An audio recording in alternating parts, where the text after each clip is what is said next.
అయితే జగన్మోహన్ రెడ్డి గారి పర్యటనకు మేము వెళుతున్నప్పుడు అడ్డగించేటటువంటి ప్రయత్నం చేశారు అందరినీ కూడా. సరే, మాకు నోటీసులు ఇచ్చారు, వెళ్ళడానికి వీల్లేదన్నారు. ఆగిందా? మీరు నోటీసులు ఇచ్చారు, 3 కార్లు 100 మంది మాత్రమే వెళ్ళాలి అని మీరు ప్రచారం చేశారు, నోటీసులు ఇచ్చారు, భయపెట్టాలని ప్రయత్నం చేశారు. ఆగిందా? ఇక్కడ మీరు తీసుకున్న నిర్ణయాలు తప్పు, ప్రభుత్వం తీసుకున్నటువంటి నిర్ణయం తప్పు. జగన్మోహన్ రెడ్డి గారు ఒక కార్యక్రమానికి వెళుతున్నప్పుడు, ఆయన మాజీ ముఖ్యమంత్రి స్వర్గీయ రాజశేఖర రెడ్డి గారి కుమారుడు, అత్యంత ప్రజాదరణ కలిగినటువంటి వ్యక్తి. ఆయన పరామర్శకు వెళుతున్నప్పుడు మీకు పర్మిషన్ కావాలని అనడం ఒకటి, రెండవది ఆయన అడ్డగించే ప్రయత్నం చేయటం ఒకటి. ఇది చాలా దుర్మార్గమైనటువంటి అంశం ప్రజాస్వామ్యంలో. కాబట్టి ఆవేశం వస్తుంది. మీరు చేస్తున్నటువంటి పనులన్నీ కూడా తప్పే. మీరు పోలీసు యంత్రాంగాన్ని ఉపయోగించి మమ్మల్ని అణచాలని అనుకుంటున్నారు. దీనిలో ఏమైనా సందేహం ఉందా? రాష్ట్రపతి ఆలోచించమని మనం చేస్తున్నాం. గుండ్లపాడు అనే విలేజ్లో 2 తెలుగుదేశం వర్కర్లు చనిపోతే వాళ్ళు చంపుకుంటే పిన్నెల రామకృష్ణారెడ్డి గారిని వారి తమ్ముడిని మీరు కేసులో పెట్టి వికృతానందాన్ని అనుభవిస్తున్నారే పోలీసులు. ఇది ధర్మమేనా? అంతేకాదు, చీటికి మాటికి కేసులు పెట్టేస్తున్నారు, చీటికి మాటికి లోపల వేసేస్తున్నారు, బెయిల్ రాకుండా అడ్డుకుంటున్నారు. అంటే ఏమిటి? పోలీసు యంత్రాంగాన్నంతా ఉపయోగించి వైఎస్ఆర్ కాంగ్రెస్ పార్టీని అణచాలని అనుకుంటున్నారు. అది సాధ్యం కాదు అనేది ప్రజాస్వామ్యంలో చరిత్ర చెబుతున్నది.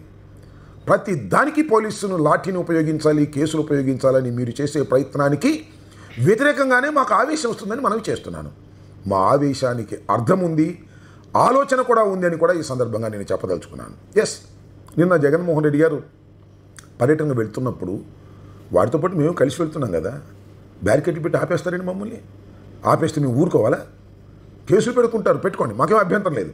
ఇప్పటికే నా మీద 5 కేసులు పెట్టారు, ఇవాళ కూడా కేసు పెట్టారు. సత్తెనపల్లి పోలీస్ స్టేషన్లో నా మీద కేసు పెట్టారు. కేసులు ఎదుర్కోవడానికి మేము సిద్ధంగా ఉన్నాము. అయితే అప్రజాస్వామికంగా పోలీసు యంత్రాంగాన్ని ఉపయోగించి మమ్మల్ని నిరోధించాలనేటువంటి ప్రయత్నం మీరు చేస్తున్నారు. దీన్ని ప్రతిఘటిస్తాం. దానిలో ఏ విధమైన సందేహము లేదు. దీనిలో ఏమి జరిగినా మేము సిద్ధంగానే ఉన్నాం. మీరు కేసులు పెడతారా, లోపల పెడతారా, లేకపోతే మరొక విధంగా మమ్మల్ని హింసిస్తారా, ఏమి చేసినా కూడా మేము సిద్ధంగా ఉన్నామనేటువంటి విషయాన్ని చాలా స్పష్టంగా నేను చెప్పదలుచుకున్నాను. అంతేకాదు, కార్యకర్తలు ఎవరూ భయపడవలసిన అవసరం లేదని కూడా ఈ సందర్భంగా నేను చెప్తున్నాను. పోలీస్ వ్యవస్థలో ఉన్న వాళ్ళందరినీ మీరు మా మీద ఉసిగొల్పాలని ప్రయత్నం చేస్తున్నారు. కానీ ఒక్కసారి పరిశీలిస్తే, రాష్ట్ర ప్రజానీకం పరిశీలిస్తే, పోలీస్ వ్యవస్థలో చాలా సిన్సియర్ అధికారులు ఉన్నారు. వాళ్ళు ఇలాంటి అంశాలను అంగీకరించడం లేదు.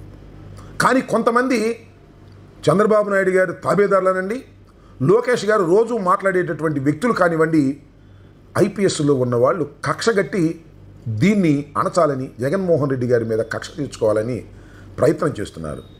వారు మాకు తెలియదని మీరు అనుకుంటున్నారా? ఖచ్చితంగా వాళ్ళని మేము ఐడెంటిఫై చేస్తామని కూడా మనవి చేస్తున్నాం. ఎందుకంటే మీరు లా అండ్ ఆర్డర్ కాపాడవలసినటువంటి మీరు ఒక రాజకీయ పార్టీని అణచటం కోసం ఎన్నెన్నో కేసులు పెట్టి జైళ్ళకి పంపించి సాధిస్తామని అనుకుంటున్నారే, ఏమీ సాధించలేరని నిరూపించడానికి మేము సిద్ధంగా ఉన్నాం. ఇంకా 4 సంవత్సరాలు ఉంది, 1 సంవత్సరం అయిపోయింది. ప్రజా వ్యతిరేకత పెళ్ళుబుకుతా ఉన్నటువంటి సందర్భం అని కూడా మనవి చేస్తున్నాం. ఏంటంటే చిన్న కేసులు పెట్టేసి చాలామందిని బెదిరించాలనేటువంటి ప్రయత్నం మీరు చేస్తున్నారు. ఇవాళ ఆంధ్రజ్యోతిలో ఫ్రంట్ పేజీలు వేశారు. 2029లో మా పార్టీ అధికారంలోకి రాగానే గంగమ్మ తల్లి జాతరలో వేట తలలు నరికినట్టు రప రప రప నరుగుతా ఒక్కొక్కని అని ఒక యువకుడు ఇలా నిన్న జగన్మోహన్ రెడ్డి గారి పర్యటన సందర్భంగా ఒక ఫ్లెక్సీ లాంటిది పట్టుకొని కనిపించాడు. ఇది కరెక్ట్ అని నేను అనడంలా, ఇది చాలా తప్పు. ఇలా ఈ యువకుడు రెచ్చగొట్టడం అనేది 100కి 100 పాళ్ళు తప్పు. అతని పేరు ఏంటంటే రవితేజ, 88 తాళ్ళూరు. ఈరోజు ఉదయమే 2 గంటలకు పట్టుకెళ్లారు, నకరికల్లి పోలీస్ స్టేషన్లో పెట్టారు. వితిన్ 24 అవర్స్లో అతన్ని కోర్టులో ప్రొడ్యూస్ చేయకపోతే దాని మీద మేము యాక్షన్ తీసుకుంటాం చట్టపరంగా. అయితే ఇక్కడ నేను చెప్పదలుచుకున్నది ఏంటంటే, ఇతన్ని నేను సపోర్ట్ చేయటం కాదు, కానీ ఇతను ఆవేశంగా ఇలా పట్టుకోవడానికి గల కారణం ఏమిటి? రాష్ట్ర ప్రభుత్వం ఆలోచించుకోవాలి. ఇది ఒక పుష్పాల డైలాగు. చిన్నోడు బహుశా నేను అనుకోవటం 23, 22 సంవత్సరాల వయసు ఉంటుంది, ఆవేశంతో ఇలాంటిది పట్టుకున్నాడు. ఇంత ఆవేశం రావడానికి గల కారణం ఏంటి? ఈ సంవత్సర కాలంలో మీరు చేస్తున్నటువంటి అరాచకాలు కాదా? మీరు చేస్తున్న దౌర్జన్యాలు కాదా? మీరు చేస్తున్నటువంటి అరాచకాలు దౌర్జన్యాలు చూసిన తర్వాత పాపం పిల్లలకి ఇలా కలుగుతుందన్నమాట. ఇది తప్పైనా సరే దీన్ని మీరు ఆలోచించుకోవాల్సిన అవసరం ఉన్నది. 2029లో మేము అధికారంలోకి వచ్చిన తర్వాత మీ సంగతి తేలుస్తాం అనేటువంటి భావన రాష్ట్రంలో ఉన్నటువంటి వైఎస్ఆర్ కాంగ్రెస్ పార్టీ కార్యకర్తలకు అందరికీ కూడా కలుగుతూ ఉంది. దాన్ని చూసే మాకు భయం వేస్తుందని కూడా ఈ సందర్భంగా చెప్తున్నా. ఎందుకంటే 2029 ఎన్నికల్లో జగన్మోహన్ రెడ్డి గారు అధికారంలోకి వచ్చిన తర్వాత ఇలాంటి యువకుల్ని ఆగమన్నా ఆగరేమోననేటువంటి ఒక ఆందోళన. కారణం మీరు చేస్తున్నటువంటి ఈ దారుణమైనటువంటి కార్యక్రమాలు చూసిన తర్వాత వాళ్ళు ఆవేశంతో ఉంటారు.